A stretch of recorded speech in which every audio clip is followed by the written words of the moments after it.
You are very welcome back. Saturday will be Grand National Day at Aintree. Delighted to say we've got Donn McClean with us to look ahead. Don, how are you getting on? Good, thanks, Will. Yeah, all good. Looking forward This, to that. I think, still ranks up there for most jockeys and owners and trainers as still a really, really prestigious moment in the National Hunt career is to try and pick up an Aintree Grand National, right? Yeah, no, it's not. It's massive. I mean, remember when AP McCoy won it in 2010? I think it was, and Don't Push It. He was kind of getting towards the twilight of his career, and it really would not have been right if he got to the end of his career and hadn't won the Grand National. Likewise with Davy Russell when he won it with Tiger Roll a few years ago, his first win on Tiger Roll. It was kind of the one thing that was missing from his CV, and for those lads to if they hadn't won the Grand National, it would have been it's the look the Cheltenham Gold Cup. That's the kind of the top class race. That's when you're going to the sales. You're trying to buy a Cheltenham Gold Cup winner, but the Grand National is the race that everybody knows. It's the race that it goes beyond racing. I'm sure when Rachel Blackmore won it on Manila Times a couple of years ago, it was massive for her and for the horse and Henry de Bromhead and JP McManus, but it was massive for the sport as well that she went and won it and created history by so doing. And it kind of retains that fairy tale quality that straight away we're going to refer back to Red Rum. And everyone will know, Noble Yates is going back in. You talk about Tiger Roll going successfully before, and then Michael O'Leary not being happy with the handicapper and ruining down the potential of doing three in a row. These are the type of stories, particularly when horses can go back and win at Aintree again, where they write their name into the racing history books. Yeah, that's it. And look, it's not easy because like Noble Yates, he's 19 pounds higher in the handicap now than he was last year. When Tiger Roll, Tiger Roll is not so long ago, and you kind of think, oh yeah, he won two, so Noble Yates is trying to win two again. But before Tiger Roll, Red Rum was the last horse to win back-to-back renewals of the Grand National, and that was in 1973 and 1974. So it's not easily done. It's not a coincidence that it took nearly 50 years for somebody to go and do that again. And yeah, it's just such a tough race. Yeah. Well, Noble Yates provides the fairy tale story for an outgoing jockey. In this case, I mean, Sean Bowen potentially comes in and writes his own bit of history potentially tomorrow evening. As you say, though, the big challenge here is not just the field of 40, but an extra stone has been thrown onto Noble Yates to try and repeat the trick. Yeah, no, absolutely. But well, he deserves it because A, he won the Grand National, and B, his form this year he's taken a step forward again. Like he finished fourth in the Cheltenham Gold Cup last time, and that was a massive run, and he was staying on at the end of it as well. And last year when he won it, he was only 7, Noble Yates last year. No 7-year-old had won the Grand National since Bogscar back in 1940. So it's not a young horse's race, or it hasn't been. As it was in recent years, 8-year-olds have won it. I think 4 of the last 6 winners are 8. But it is hard for a younger horse. But Emmett Mullins didn't care. He trained him for the Grand National. He put him into the race. He'd only won one chase before he went and won the Grand National last year, and that chase was over just more than 2.25 miles. So just over half the distance of the Grand National. That was the only chase Noble Yates had won before he went and won the Grand National last year. So as you say, well, they're your stories. But I think he's a big player again this year, Noble Yates. Like he does have, he's got a lot more weight to carry. He's 19 pounds higher in the handicap than he was, but he won the Many Clouds chase at Aintree back in December. He's gone on and finished fourth in the Gold Cup. And you know that Emmett Mullins has had this race at least in the back of his mind. I'm sure he was going for the Gold Cup. That was a target, but the Grand National is also a target. And he's a very, very good trainer. You know that he's going to be a concert pitch now tomorrow. It seems pretty clear that both the handicapper and also the bookmakers hugely rate course form and maybe even form within the race itself when they're looking at both the weights and also the odds, because you've the top 3 from last year who are all within the top 3 of the betting, albeit they're in a different order this time around if you look at the favourites currently. Like Delta Work is being tipped in a lot of places after a run in third place, second favourite at the moment ahead of the race. 2004 Amberley House was the last horse to go from third the year before to first, but clearly there seems to be a feeling that the top 3 from last year are all major contenders this time round.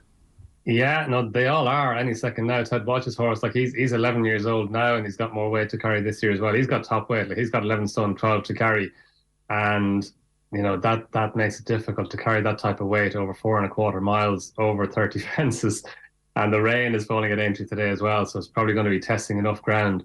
But again, any second now, like Ted Walsh has done a phenomenal job with him. He won a Grade 2 race at Navan last time over 2.5 miles, so he's got that pace. And yeah, like he's a horse. He hasn't had an awful lot of luck in the Grand National. The year that Manila Times won it, he got hampered pretty badly on the way around, and the horse fell. The horse fell to his left and hampered any second now. If he'd fallen to his right, he'd have hampered Manila Times. So we could have a whole different chapter in history. But that's the Grand National for you. You need luck and running. You've got 40 horses over 30 fences, and nobody knows what's going to happen. Obviously, you can't tell which way a horse is going to fall, or who's going to fall, or who's going to make a mistake, or who's going to not travel or not take to the fences. But any second now, like he's 11 years old. He's got a big weight to carry. But as you say, well, he ran a massive race last year, and it wouldn't be at all surprising to see him run a big race again this year. Yeah, like look, Gordon Elliott's got 18 horses in all entered into the race. I mean, understandably, he's carrying a lot of the hopes for Gigginstown going into tomorrow as well. He's got the top three from that Grand National trial that was recently at Punchestown, who were showing a bit of form coming into this as well. In the case of Delta Work, this is a horse that's got a really good CV, where you look at 5 wins at Grade 1 level as a chaser as well. Gordon Elliott is really, really strongly handedly coming into this race, isn't he? Yeah, and look, he's got a brilliant record in the race as well, Gordon. Like he sent out Silver Birch to win the race in 2007 before he trained a winner in Ireland. When Silver Birch won the Grand National, the most famous horse race probably in the world, he hadn't yet trained a winner in Ireland. So it just shows you the esteem in which Gordon Elliott holds the race. And yeah, look, he's been, obviously trained Tiger Roll to win his too. And yeah, Delta Work was third last year, ran a big race last year. He's got his handicap rating is actually £1 lower this year. So he was off 160 last year, he was 159 this year. And he was very, very good at Cheltenham. He battled on himself and Galvin, his stable companion, another Gordon Elliott horse. They had it between them from a long way out, and he battled on well to beat Galvin. And we saw Delta Work himself beat Tiger Roll in the cross country last year. And Tiger Roll always used the cross country chase as his stepping stone to the Grand National. Silver Birch as well. When he won the national, he'd run in the cross country chase before he came on and won the Grand National. So it's a really good race, the cross country at Cheltenham. It's a brilliant race in its own right, but to use as a stepping stone to the national. And Delta Work was very good there. So yeah, again. It's a long short list that we're developing here. Well, yeah, I know. And look, the thing as well is I'm always drawn towards horses that I've followed at different meetings over the years, and I even see the big dog here among the field. There's a lot of horses who are possibly past their best, but still at the same time they get a run at a national to try and get on their CV by the end of their career. On that kind of short long list that we're building at the moment, is there anyone else within the field that kind of stands out for you? Yeah, lots, lots. Like really, you can make cases for an awful lot of horses in the Grand National, depending on how the race develops. But Korak Rambler, trained by Lucinda Russell, she's had a winner of a Grand National before. He won the Ultimate Chase at Cheltenham last time, and it's unusual, the Grand National, because normally horses are handicapped based on what they've done. But if you win a race after the weights were framed, and the weights are framed for the Grand National in February, so very early, a long way before the race, if you win after the weights are framed, you don't get penalised. So you get to race off your old handicap mark. So Korak Rambler, if the handicapper had to do it again, he would give him £10 more to carry than he has to carry because he won the Ultimate Chase at the Cheltenham Festival. So he's a well-handicapped horse going into the race. Gair de Menil as well, Paul Townend has chosen to ride him of Willie Mullins, and he won the 3 mile 6 furlong, the National Hunt Chase at the Cheltenham Festival. Really strong stare. He finished third in the Irish Grand National last year. He's only £1 higher now than he was then. He's a 7-year-old, but the race is kind of changing a wee bit. It is more a younger horse's race than it used to be. It used to be you needed a wizened warrior for the road, but now the young kind of progressive horses, they're coming into it, and that Gair de Menil, he fits that bill. We've got Ain't That a Shame, which Rachel Blackmore is right. He was a 14 to 1 or a 16 to 1 shot this morning on Friday morning. He's now 8 to 1 favourite. I think the Rachel Blackmore factor is kicking in. People are suddenly beginning to realise Rachel Blackmore is riding Ain't That a Shame, so they're backing him. But he's got a big chance as well. He was unlucky not to win the Munster National. The big dog beat him after he made a mistake at the final fence, and he ran a big race in the Paddy Power Chase. And then last time he won his beginner's chase at Coran Park, so that was his first win over fences. But he's a classy horse as well, and you can see why there's been money for him. And Longhouse Poet as well, we haven't mentioned him. He ran a massive race in the race last year. Martin Brazel's horse. He was just maybe a wee bit keen through the early stages of the race. Dara O'Keefe rode him that day. He was just doing a wee bit more than Dara wanted him to do through the early stages of the race. But he landed in front over the second last. He's in again this year. He's off the same handicap rating. Our Martin Brazel, who trains him, he trained number 6 Valverde to win the race in 2006. And number 6 Valverde was a Thyestes Chase winner, like Longhouse Poet, also a Thyestes Chase winner. So he's got a lot of the attributes that you look for as well. It's interesting that Ain't That a Shame has come in as much as you say, because obviously, look, Henry de Bromhead and Rachel Blackmore combined for some of the championship races at Cheltenham. De Bromhead's in form when it comes to big races this year. But the fact that people are actually drawn towards Rachel Blackmore is quite interesting here. I mean, obviously, look, it was a fairy tale story when she won the race a few years ago. It was, yeah, no, it was like even now, 2 years later, looking back on it, it's kind of incredible still that she did win it. I mean, at times when not so long ago it was a thing that just you couldn't even envisage happening. But no, it was brilliant. That was a brilliant day, brilliant year. And as you say, Henry de Bromhead's horses, they're in tremendous form. He had a fantastic Cheltenham Festival, 3 winners there, and then he had in the pocket won the Grade 1 novice hurdle today. JP McManus's horse. Rachel Blackmore rode him, so and they had a winner as well on Thursday. Dancing on My Own won the Red Rum Chase, so there's a momentum building as well behind Henry de Bromhead and Rachel Blackmore, maybe as the meeting is going on as well.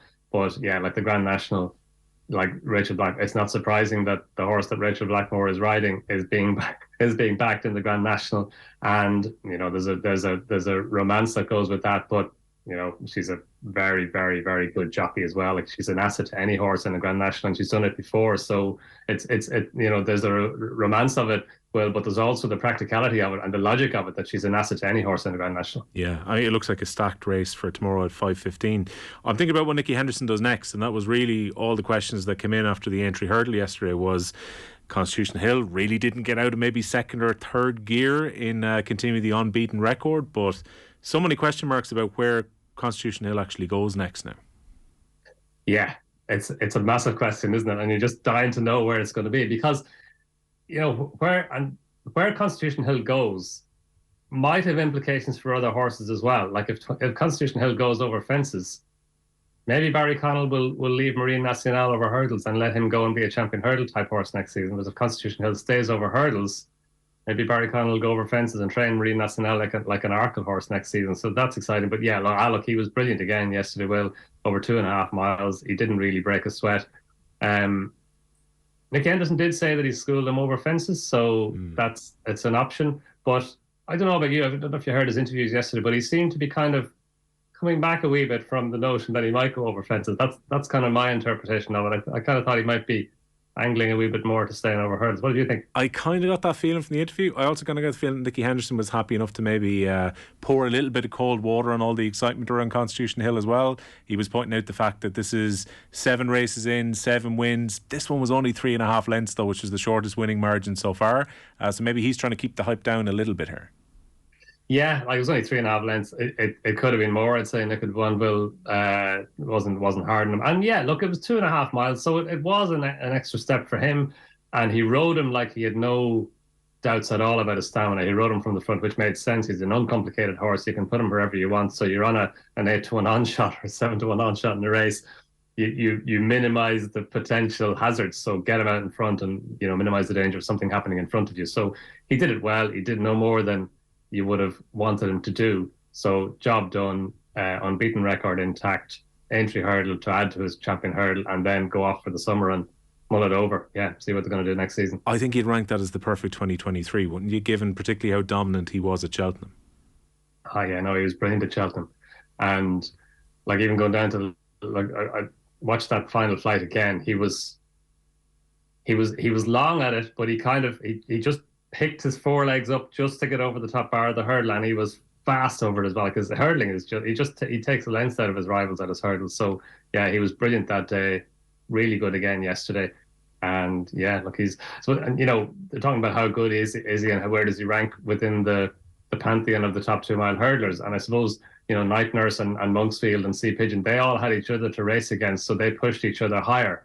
Constitution Hill, he's got State Man, I suppose, is his best opponent, the best opponent that he's facing. State Man's a very, very good horse, would be a worthy champion hurdle winner in a normal year, but he doesn't have a Monksfield or a Night Nurse to to push him to see how high he can go. And maybe that's why he doesn't have as high a rating as the very best 2 miles. That said, he's in among them, even without having that type of opposition against him. But yeah, look, he's just he's a superstar, isn't he? Oh, to be able to go to the yard and watch him getting schooled over fences to see how good or bad he is. Donn, enjoy the Grand National tomorrow. Thanks a million for joining us on tonight's show. You too, well. Thanks a million.